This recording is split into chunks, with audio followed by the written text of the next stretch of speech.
People that can't stop drinking will justify their behavior. We have this inner dialogue with ourselves because we know that we're doing something wrong. I always say that once you reframe the way that you view alcohol, you can do what you want, but there are certain situations and certain people that you may wish to avoid. Because when I'd gone through it, it was like this light bulb switch, it was like this cut where I was just like, I'm done with alcohol, I'm moving on with my life.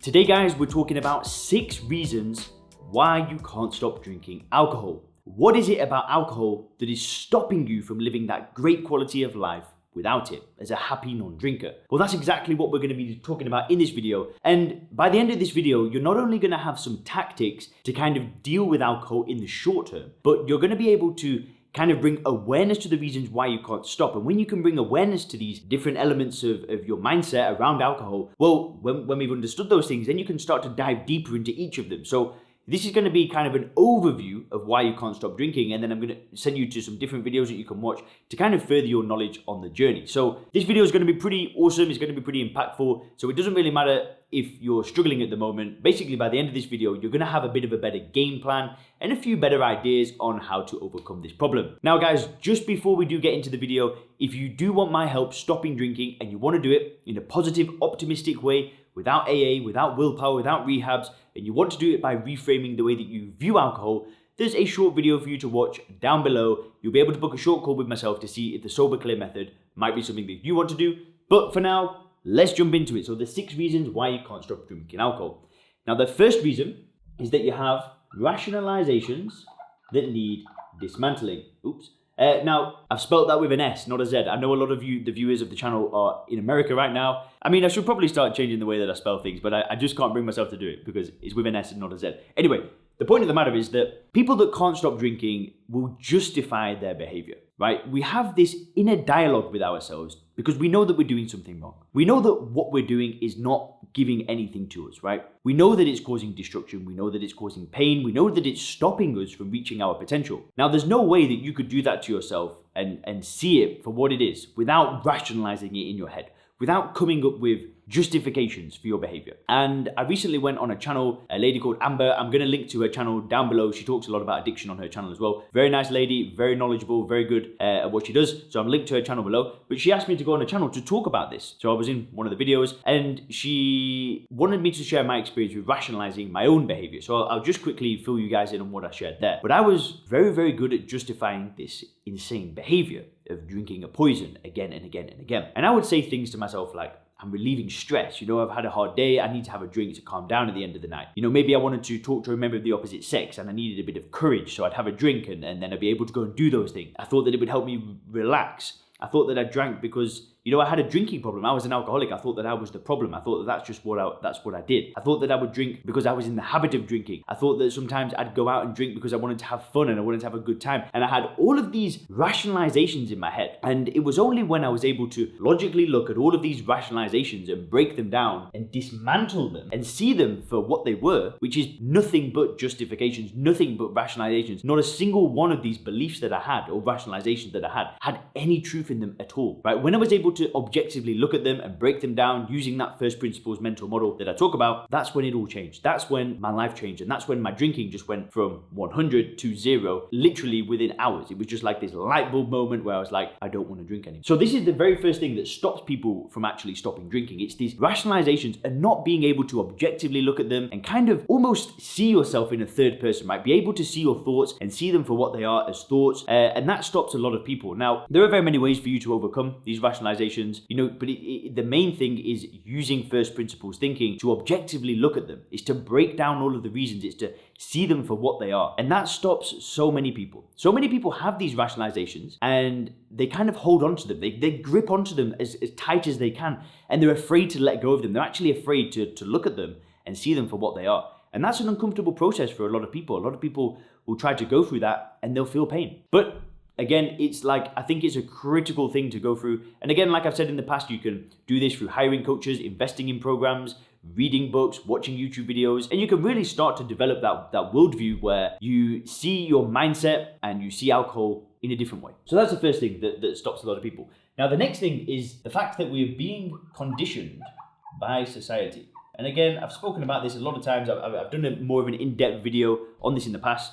But to touch on it again, basically, when we try to stop drinking, right, what we do is we go to society. We go to our friends, we go to our doctor, we go to a therapist, we go to our family, we go to whoever it is, and we say, how do we stop drinking? And we get told all of this information, right?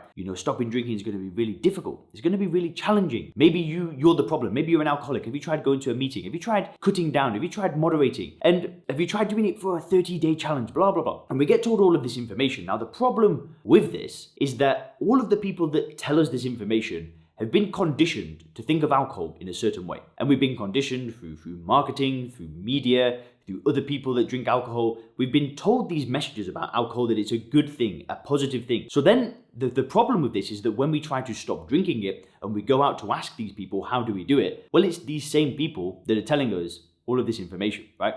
People that view alcohol as a good thing are telling us that it's going to be hard to stop drinking. Well, if you view alcohol as a good thing, of course it's going to be hard to stop drinking it, right? And this is a problem. We start to get advice from people that really have got no clue what they're on about, because they don't see alcohol for what it is. And what the problem with all this is that we're basically getting advice from people who have been conditioned by society. And to overcome this, well, this is not an easy process, because you've got to be able to basically look at things and just be able to see things for what they are. You have to be able to kind of look at this conditioning and see it happening with your own eyes. So for example, when when you tell maybe you go to a bar and you tell somebody that, oh, I'm not drinking.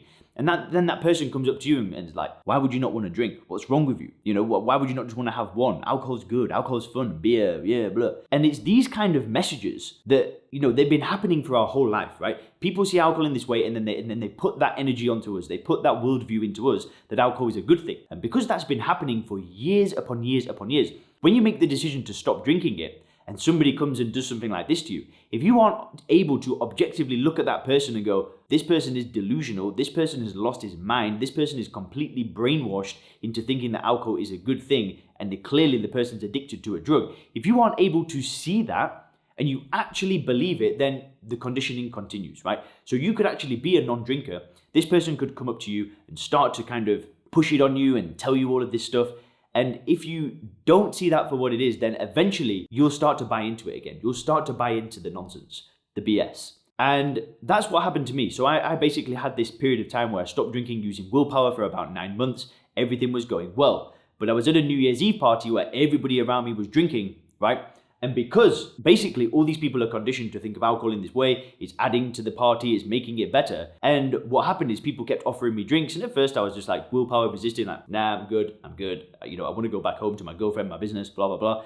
I'm good, I'm cool. And eventually I just succumbed to it. Eventually I started to go, do you know what? Maybe they're right.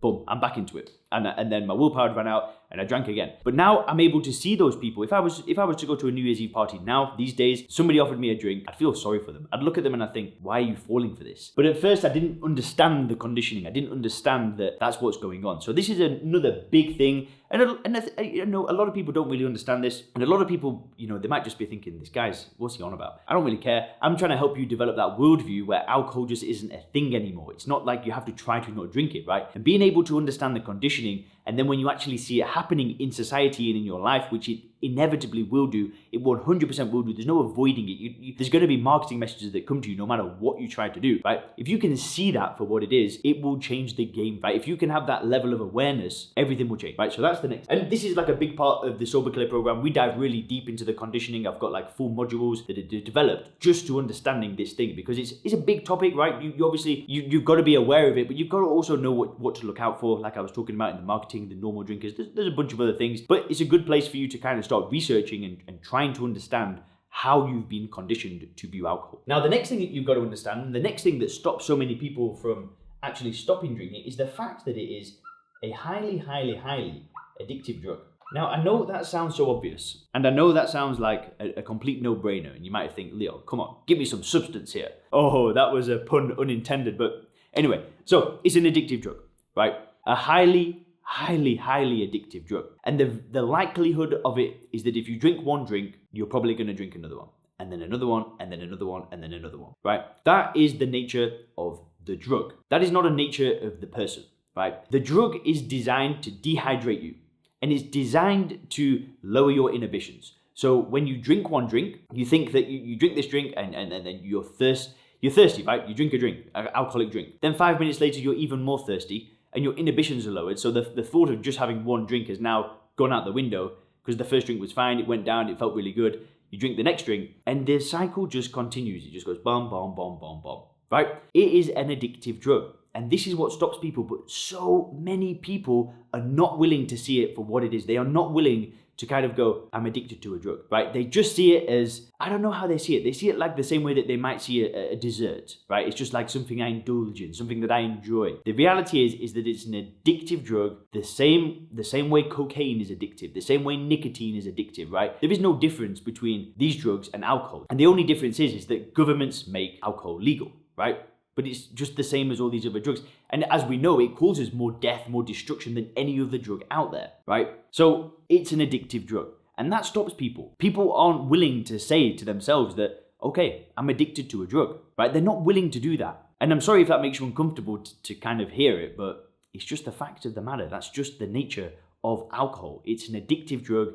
And when people get addicted to it, they can often start to think that they have got a problem, right? They are the problem. But really, it's the nature of alcohol. It's literally an addictive drug, right? But anyway, let's just move on. I don't want to spend too much time there. The next thing that stops a lot of people from stopping drinking is actually spending time with the wrong people. So back when I had basically, I stopped drinking for 9 months. I had a great life for this 9 months. Then I relapsed, and then I went off the rails for 7-8 months. Destroyed all the things that I built whilst not drinking, right? And I was working in a restaurant, and the restaurant culture it's heavily involved around drinking, right? Every night at the end there'll be people that go to the bar and start drinking. And hanging around with these people did nothing for me. It did nothing for me, right? Now, I wasn't exactly close to these people. I didn't really know them that well on a personal level. We were kind of work colleagues, right? We were acquaintances. And then at the end of the night, we could go and we could drink together, right? That was probably the extent of the relationship. I'm not saying I could dislike these people. That's just the way it was, right? And hanging around with these people did nothing for me to find a solution to my drinking problem, right? And I'm not saying this in a bad way. I'm not trying to talk down to them, but everybody was in the same routine of finishing work, going to a bar, drinking. Right? There's no way I could surround myself with those people and be happy about being a non-drinker, right? Now, I'm not saying that you need to start avoiding, bars and restaurants and all that stuff. As you guys know on the channel, I always say that once you reframe the way that you view alcohol, you can do what you want. But there are certain situations and certain people that you may wish to avoid, right? However, that being said, it's not like you want to avoid alcohol. It's impossible to avoid alcohol, right? You want to go to bars, you want to go to restaurants. If your partner orders a drink, you don't want to look at them and wish you could drink. But there are certain people that I would just avoid. Not because I feel the need to avoid them because they're drinking, but I just didn't really have any genuine enjoyment with hanging around with them. It was the only reason I hung around with them was because of the drink. Now, I had to be okay with kind of distancing myself from those relationships and just kind of, putting a bit of space between them and just kind of saying this is going nowhere productive. This relationship and these friendships, they're just going nowhere. They're just stuck in the same cycle for years on end, and I'm just sorry, but I've just kind of got to separate myself from that.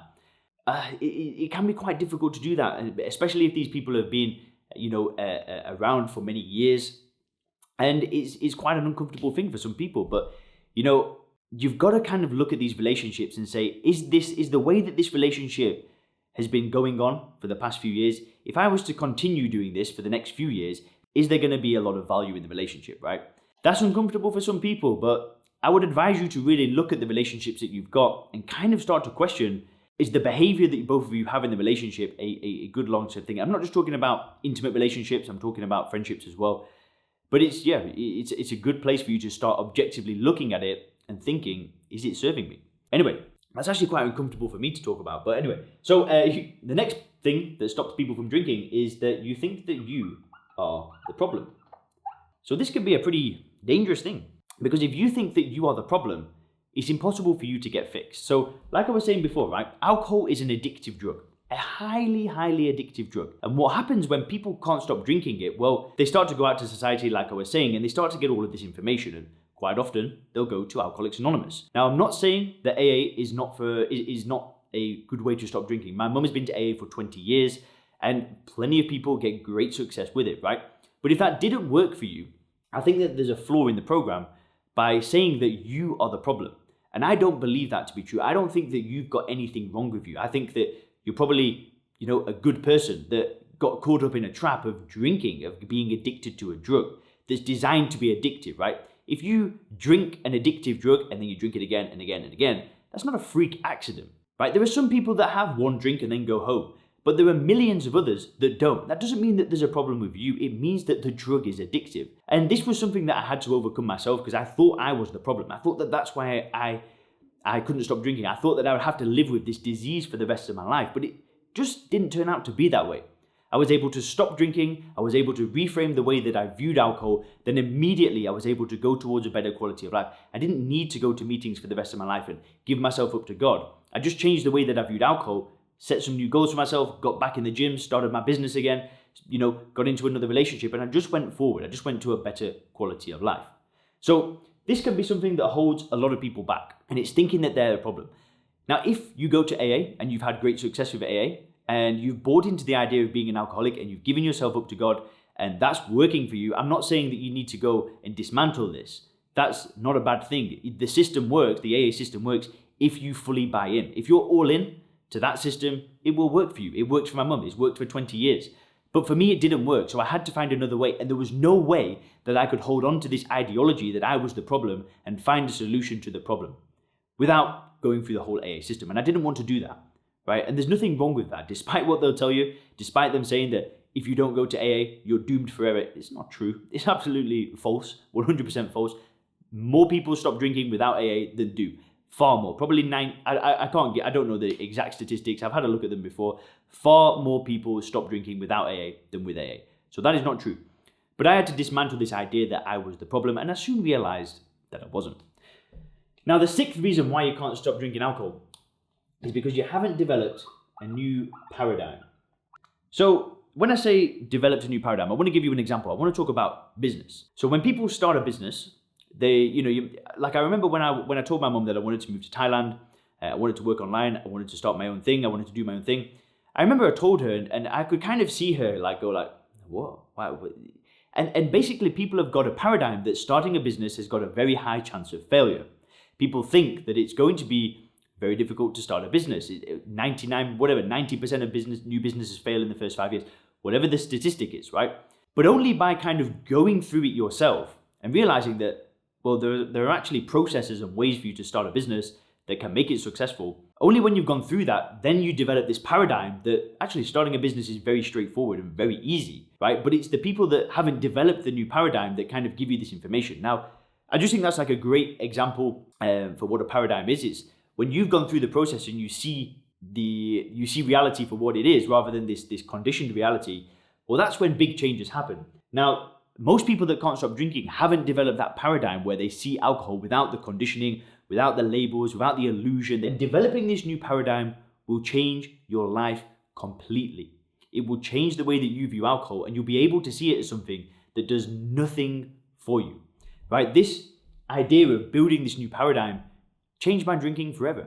Because when I'd gone through it, it was like this light bulb switch. It was like this cut where I was just like, I'm done with alcohol. I'm moving on with my life. And to develop that paradigm, watching videos like this one, watching this channel, reading books, investing in programs, investing in courses, in coaches, it can all help you to develop that paradigm where you see alcohol for what it is, right? And that's the process that I take people through. I take them through a reframing process using this mental model. Like I said, if you click the link below this video, there's a short video for you to watch. You'll be able to book a call to see if I can help you develop that new paradigm. And guys, if you click the videos on the screen now, you can learn more about the conditioning that I spoke about before, and also why 90% of people can't stop drinking. Thanks a lot.